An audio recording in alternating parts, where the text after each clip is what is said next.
Ano yan? Kasi wala ang kuhan. Basta sir. Oo. Ikot lang sa buhok, sa ulo. Hindi pwede yan. Parang ano, mga MPA. Mm. Waryo. Yung isang kanina pinorward ko sa'yo. Ito. Oh. Anong kulang dyan? Para wala siyang safety harness. Naka ano pa? Hindi, parang hindi naka safety shoes. Naka boots. Oh. So dapat kayo mayroon kayong safety harness, yung full type na Okay? Pag nalaglag ka dyan, wala na. Yari na. O yan yung sinasabi ko na nagwi-welding ka, nakahawak yung kamay mo. Diba? Building sir. Oh, welding. Sige dyan, yung next, yung isa pa kanina. Ano yun? Ito naman. Oh. Nag-ano ng piston. Ha? Bagong piston yan, no? Gold pa. Gold bo. Gold pa eh. Gold pala yun. Taylok. Nagkakuan. Tagakan yan o. Sa room. Lapit. Pisel, why is limit o? Wala. Sa akin, di pwede yan. Galing pa sa itaas yung Galing pa sa itaas yan. No? Skylight.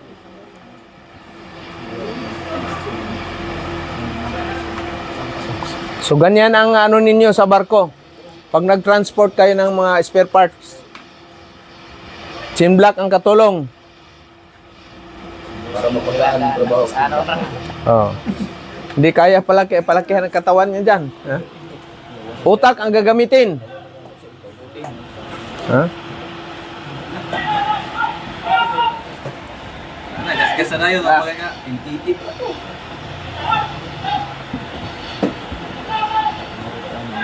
Pasok kayo isa? Pasok bingo. May kuman talaga yan. May kuman. Oh, isa lang ang magkaman, hindi yung kayong lahat magkuman. Isa lang. Malilito yung operator ng crane. Ha? Ay, siya na pala yan. Ang vlogger, engine fix. Ha? Oh, si Engine Fix. Nakita na kayo. Chief Engineer. Unhan. Chief Engineer. Unhan din yan siya eh. Ha? Fix yung trabaho. Oh, active yan, unahan. Fix na paglawas. Oh. Tumahok. Engine fix. Diesel. Isog kayo. Oh. Sawag buko. Mukha. Buko. Buhok niya para yung Apocalyptus na movie. Okay, anyway, yun yung na yan. So, kailangan dito yung mga chin block bago at saka yung sling. Ha? Bago kayo mag, lifting, i-check ninyo. I-check ninyo muna. Ha? Mamaya may tama yung niyo sling. Ha? Okay? Oh, ayos. Thank you, Jan. So, yan ang mga isa sa trabaho ninyo sa barko, hindi lang welding. All around kayo. Ha? Simula lamutak ng tae, ibak, tapos magbaklas ng makina. Oh, shout out Rubin, kaya mo yan. Ha? Si Bulina, shout out. Ano nang nangyari kaya? Busy. Busy talaga. Pag nasa barko kayo, talagang yan. Ha? Kumbaga sa ihi lang ang pahinga. Siya na po sir. Ha? Siya na po na. Oh. Ganyan na ganyan ang sistema sa barko pag natin. Diyan din ako galing, ha? Huwag ninyong sabihin na hirap pala. Diyan ako galing. Sa 17 years ba naman sa barko, lahat na ng problema sa barko na makina o generator, ano man yan, na-encounter ko na yan. No? Lalo na si Sir Fred, 23 years, tapos sa Saudi, ilan ka? 9 years? 9 years sa Saudi rin. Kaya, nakasampa na siya ng camel doon. Sakay ka na ba ng camel doon? Egypt. Oh, kasi man yan, magtutor man, mayroong pagdaong kayo sa Egypt, mayroong mag-aalok. Tour, my friend, go to pyramid. Yung pyramid ba na dyan? Oh. Kabayo ko nga, kalisa. Yung mga kasamahan ko, ano sila? Sakay na sila doon. Ayos. Tinaga sila. Tag $100 bawat isa sa taxi. Eh, bayad magkanoon ka, nandoon ka naman. Eh, anong sasakyan mo pabalik? Bayad. Bayad. Ako, tulog-tulog man ako. Iman ko lang ng red wine doon sa hotel. Sayang, laglaag sir.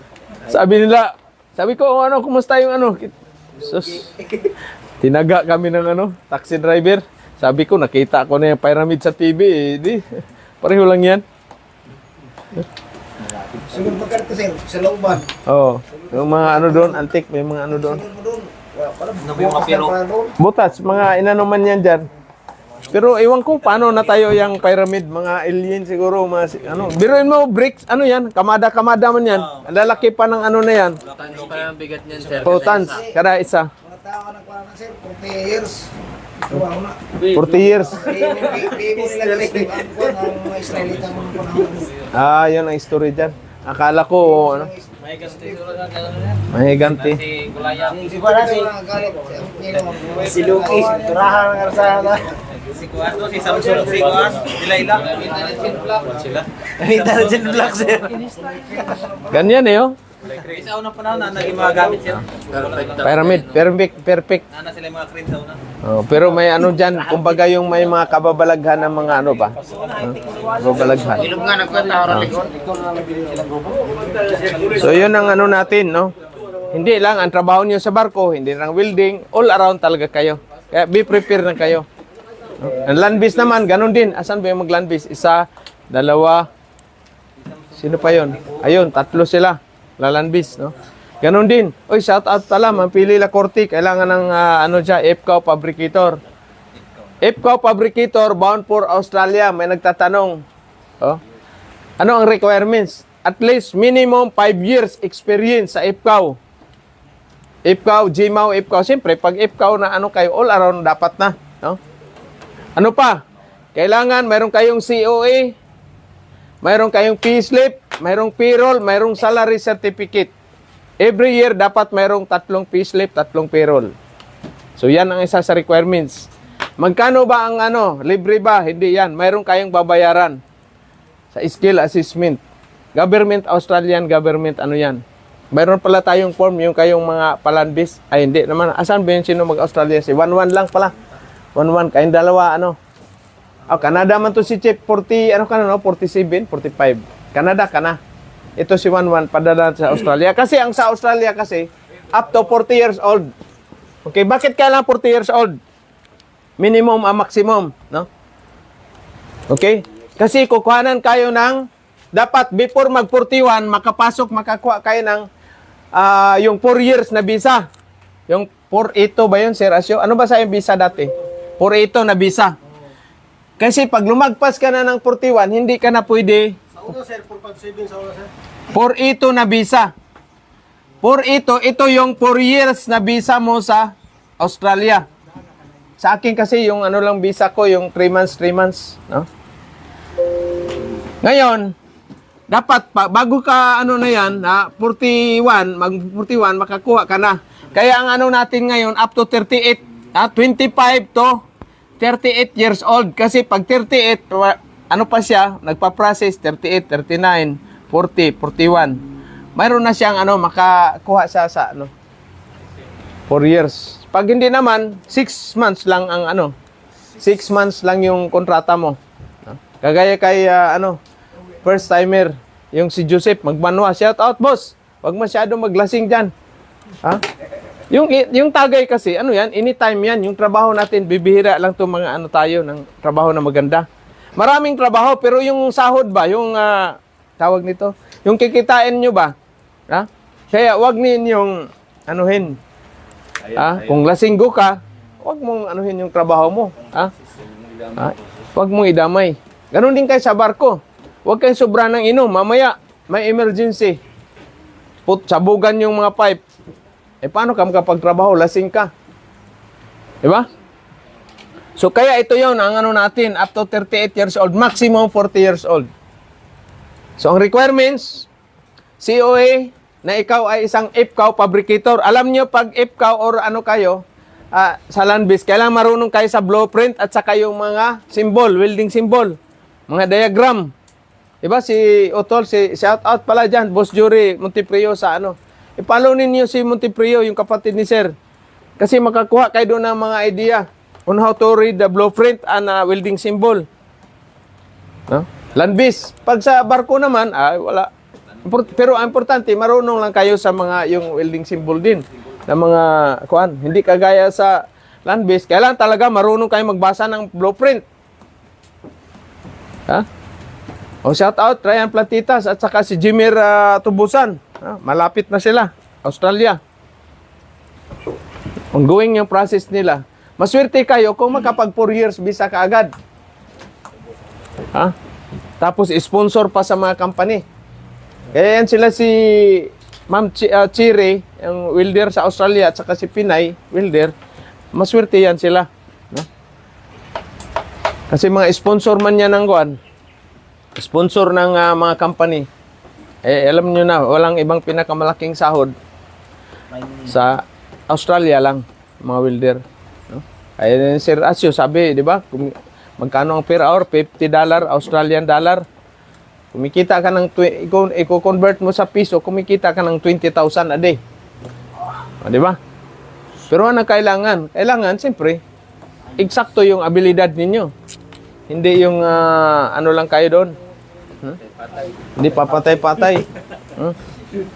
Kasi doon sa Australia or sa New Zealand or saan man kay Canada, ano lang kayo niyan, halimbawa, dalawa lang kayong welder, ang laki-laki ng ano na yan, discardin nyo dyan kung paano nyo, ano mo yung, kasi babaliktarin mo yung wini-welding mo, so gamitan mo ng crane. Ha? Ganyan ang sistema doon. Ha? Sa Canada, ganun din. Kaya marunong kayo sa, kaya tawag niyan, yung mga forklift o yung crane operation. Pag crane operation, full ano talaga kayo dyan. Ha? Tapos lagyan nyo ng cordon yung area na bawal mag-ano dyan, dadaan kasi may operation. Dito sa atin, minsan wala kayong cordon tip. May mga bisita tayo, diretso pasok-pasok, tapos nag-grind naman itong mahilig sa mga grind. Disgrasya yung mata ng ano natin, mga bisita. No? Okay, so yun yung ano natin. Good morning, Ma'am Pili Lacorte, dyan sa Australia. May-ari siya ng plug line placement agency. Okay? Dalawa yung agency niya sa Australia. Hopefully, makapag-put up siya ng agency sa Davao. No? Kaya yan ang ano natin. No? Dito, wala naman tayong sariling agency. Kayo ang mag-apply. May maraming nagtatanong, agency ba? Hindi tayo agency. Kayo ang mag-apply sa manning agency. Mayroon lang akong ibibigay sa inyo. Ngayon, kung hindi ka matanggap dyan sa binigay ko, anong gagawin? Lipat sa iba. Kasi hindi lang naman, sabihin natin, mga 500 up to 2,000 yung agency sa, manning agency sa, ano. Oh, Pilipinas. Sa, yan, Hindi ko yung matanggap. Ano gagawin? Malas na sir. Tanggapin ng sarili. Tanggapin mo na lang yan sir. Barko! Para galera. Kung di ka matanggap, sir, ikaw na magtanggap sa sarili mo na hindi. Dawat na lang. Malas. Sa akin ba dati? Kasi nung pagluwas ko ng Manila, punta kami ng Saudi. Saudi dapat, no? Ngayon, hindi man natuloy. Siyempre, sabi ko sa ano ko nga, sa dami-dami ng OFW, posible hindi ako mapabilong dyan. Di ba? Tuloy-tuloy. Walang ano yan. Walang tigil sa apply. O di, nakatsamba pa. Ha? Di ba? Kita pa natin si Ma'am Nia. Oh, good morning, Ma'am Nia. Mayroong yatang sasabihin si Ma'am Nia sa'yo. Diyan? Dito? Ay, speaker? Wala, sir. Oh. So, yun ang ano natin, no? Land base. Ha?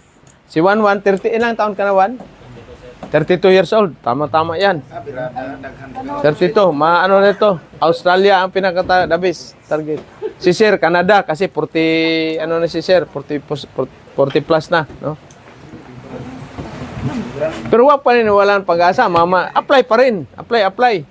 Ano ba yung mga agency na mga land base? Ha? Marami. Okay? Marami yan. Kibs, Piloton, yung IPAMS. Ha? Marami yan ng mga agency. Kaya mag-subscribe kayo, mag-ano kayo, follow kayo. Join kayo sa isang ano na yan, mga agency na Landbiz at saka Seabiz. Para at least, dadaan man sa ano niyo yan, feeds niyo yan. O di, message mo kaagad, sindan mo kaagad ng resume mo. Abang dito pa, si Manuel pala, nag-ano na, papuntahin na siya ng Manila. Shout out dyan, sa Bohol. Oh. Diba? Sino ba yung taga Bohol pa isa? Si Kwan? Oh, dito. Oh. Ito pa pala.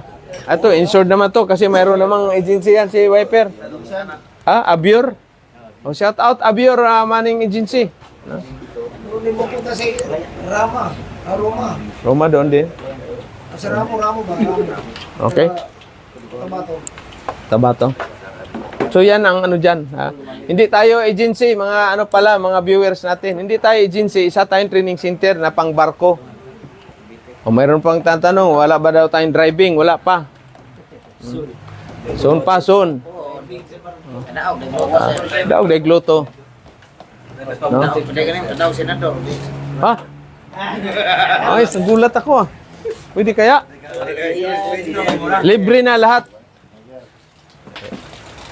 Baka yayarin ako nila. Lalo nga si Villanueva eh. Tisdaman, the real Tisdaman. Sinong the real Tisdaman? Ako. Diba? Ikaw, sir. Kasi nagkita tayo ngayon dahil sa TISDA, True TISDA. Yan sila naman, di naman, si Senator Villanueva, hindi nga marunong mag-welding yan eh. Oh, si Idol, Senator Villanueva. The real TISDA man, ako, kayo rin ang susunod. Di ba? Tama ba, Ma'am Nia? Tama. Yan. Tama, sir. Oh. Kailangan lang na pangarap. Kailangan may vision kayo. At saka sipag, tiyaga. Ha? Sipag at saka tiyaga. Prayer kay Lord. Hindi yung mag-pray kayo palagi kay Lord. Ha? Kapag abroad kayo, at least makatulong kayo sa ano ninyo, family. Di ba? Hindi yung doon kayo magpe-pray sa sabungan. Manalo sana itong manok ko, Lord. Manok na pula. Oh my God. Kaya, sino bang sabungero? Walang sabungero sa inyo. Wag na wag ninyong ipasok yung utak ninyo sa utak ng manok. Ha? Tandaan nyo, ha? Ha? Oh. Yung utak ninyo, wag nyong ipasok sa utak sa manok yung utak ninyo. Tandaan nyo, maraming seaman, mga opisyal, kapitan, mga chief engineer, ha? Mga sa mga opisyal, sabungero. Grabe, ubos ang pira. Biruin mo, pagtapos namin kainan, nagsama man yung mga puro sabungero. Peter din kasama ko, sabungero. Simula alas 5:30, tapos kain. At doon na yan sa Cromis. Magkwentuhan, puro manok yan. Sa loob ng 10 months kami. Puro manok. Wala yung sabong sir, wala pa sir. Pahambugay nga. Yung manok ko, galing talaga ganyan. No? May pamahiin pa daw eh. Pag kondisyon na yung manok na, yung ipot ng manok, pag ihampas daw sa pader, pag hindi dumikit, ano daw yan, good na. Kondisyon na. Kaya yung mga utak, sabi ko, parang hindi ba kayo nagsasawa sa ano niyan, 9 months, magti-10 months na tao, pauwi na, puro manok pinag-usapan. Tapos pag maalon, negosyo na mga mabuang-buang. Pag magandang pirto, Sir Fred, anak ko, extend na naman. Extension, magandang pirto eh. Ha? Kaya yan, wag niyong isayangin yung pira sa manok na sabong. Yung manok ninyo, gawin ninyo, magpakulo kayo ng mainit tubig, linisan nyo, ipadala dito sa akin, LBC. Gawin natin kare-kare. Diba? Sabaw sir. Tinula, sabaw, masarap yan. Papaya. Daog na sir. Tanglad, diba? Analo na yan, simpleng life. Tapos may kayo, pag kumita na kayo ng malaking, siyempre kayo, kikita talaga kayo ng malaking sahod. Ganun pa rin ang lifestyle ninyo. Ha? Ganun pa rin ang ano nyo ba? Hindi yung sumasahod ka na ng 100,000. 6 na bisis ka na kumakain sa isang araw. Hindi, 3 pa rin. Ha? Di ba? Kahit gano'n man kayo kayaman na, 3 bisis pa rin. O minsan, 2 na lang. Kagaya sa akin, 2 bisis na ako kumakain sa isang araw. Almusal ko, alas 10. Oh. Sabay na. Hapunan ko, alas 4. Pagka alas 8 ng gabi, 2 buti ng San Miglite. Simple lang, di ba? Ganyan lang. Oh. Pag lumagpas ng 2 buti lang limit ko kasi. Pag lumagpas 2 buti, di wala nang limit yan. Tatlo na. Ha? Ganyan din.